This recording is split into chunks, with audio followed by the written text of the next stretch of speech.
News on politics, the headline, 2027 elections, INEC, Correctional Service, push for inmate voting rights.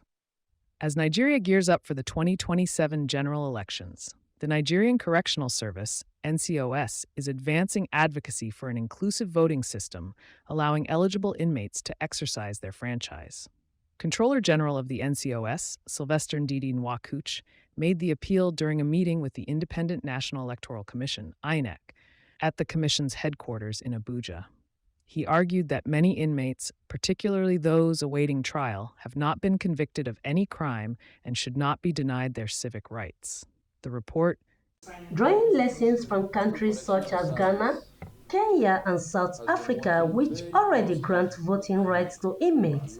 The Nigerian Correctional Service says democracy is more than just a system of fairness, but a commitment to justice, equality, and giving every citizen a voice no matter where they are.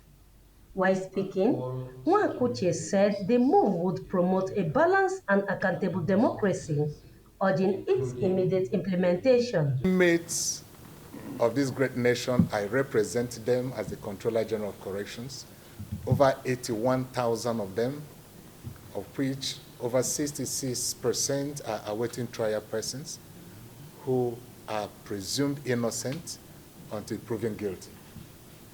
Even while as convicts or awaiting trial persons, they do have rights.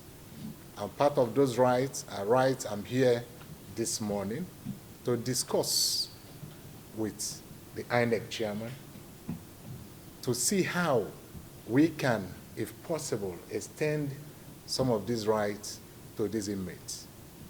And this right is about voting rights, my prof. Sir. In response, INEC Chairman Professor Mahmoud Yakubu acknowledged the delegation's concerns, noting that recent court rulings have upheld the right of awaiting trial inmates to vote.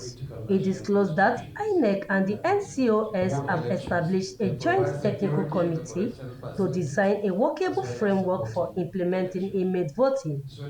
However, Yakubu stressed the need for explicit legal backing, saying the Commission cannot proceed without amendments to the Electoral Acts to clearly define eligibility and operational guidelines. As we are aware, election is a process governed by law. Again, working together, we can seize the opportunity of the ongoing electoral reform for a clear legal provision that will specifically cover citizens serving time in our correctional facilities.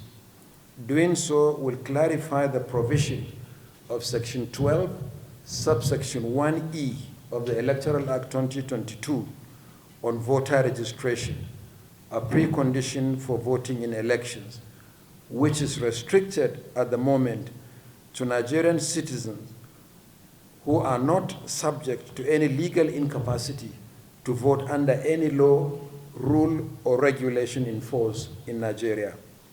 There are various interpretations as to whether this provision relates to inmates on death row or those serving life sentence or those convicted for treason.